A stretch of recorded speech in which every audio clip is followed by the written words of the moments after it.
গলায় তুলসীর মালা দিয়েছো, তিলক করো, হরির নাম করো, ভজন করো, তোমার কত সমস্যা জানো? লোকে তোমাকে কত কথা বলবে।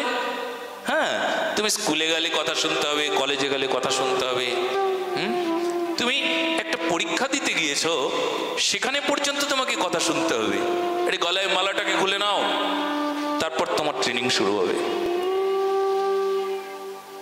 তুমি স্কুলে পড়াচ্ছ, তুমি একটু তিলক করেছো, তোমার তিলকের জন্য কত বদনাম শুনতে হবে জানো? কত কথা শুনতে হবে তোমাকে। গলায় তুলসীর মালার জন্য তোমাকে বদনাম শুনতে হবে। তুমি ধুতি পরে স্কুলে গিয়েছো, আরে ধুতি তো আমাদের ভারতীয় পোশাক, এটা জানেন? আমরা আমাদের ভারতীয় পোশাককে কি চিনতে পেরেছি? কোনটা আমাদের পরিচ্ছদ, কোনটা আমাদের পোশাক পরিচ্ছদ জানি কি? ভারতীয় পোশাক পরেছেন কখনো?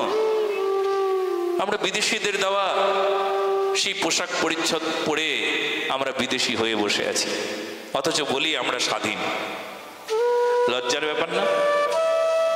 আমি কতজনকে লুঙ্গি পরা ছাড়িয়েছি জানো? শুধু বকে বকে, ভীষণ বকা ঝকা দিয়ে দিয়ে দিয়ে দিয়ে আমি সনাতন ধর্মের মানুষদের লুঙ্গি পরা, কত মানুষের লুঙ্গি পরা ছাড়িয়েছি।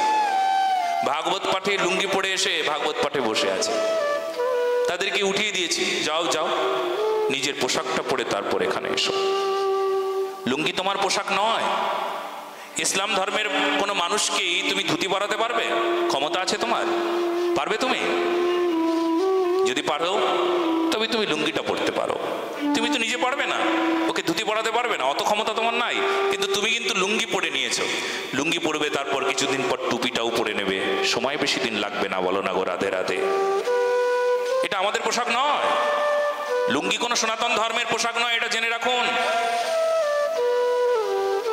এই জন্য আপনারা একটু সাবধান হন, সচেতন হন। আমি দেখেছি আমাদের এই আশ্রম থেকে যারা সেবা করে তাদেরকে প্রত্যেককে একটা একটা করে ধুতি দিয়ে কি সুন্দর পরিবেশ তৈরি করেছেন আমাদের এই আশ্রমে মহন্ত মহারাজ। সবাইকে ধুতি পরিয়েছেন।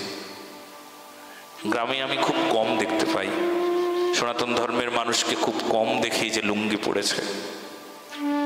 আমি এমন কোনো জায়গা দেখলাম না যে লুঙ্গি পরে ভাগবত পাঠ শুনতে আসে না। কিন্তু আমি খুব গর্ব করে বলছি যে একমাত্র এই স্থানে দেখলাম যে আমি কখনো উচ্চস্বরে কাউকে বলতে হলো না যে এই লুঙ্গি পরে এসেছো কেন, বলতে হলো না। যেটা তপবন, যেটা আমাদের অষ্টোত্তর শত জানকী দাস কাঠিয়া বাবাজি মহারাজের আশ্রম, কাঠিয়া বাবার আশ্রম। এখানে কাউকে বলতে হলো না, বাইরের কোনো শ্রোতাকে বলতে হলো না, এ বাবা তুমি লুঙ্গি পরেছো কেন। চারিদিকে সবার পোশাক পরিচ্ছদে একটা রুচি আছে, একটা সভ্যতা আছে, একটা ভদ্রতা আছে। আর যারা চ্যানেল থেকে সারা পৃথিবীর মানুষ শুনছেন, জানছেন, দেখছেন, তারাও জেনে রাখুন এটা আমাদের পোশাক নয়।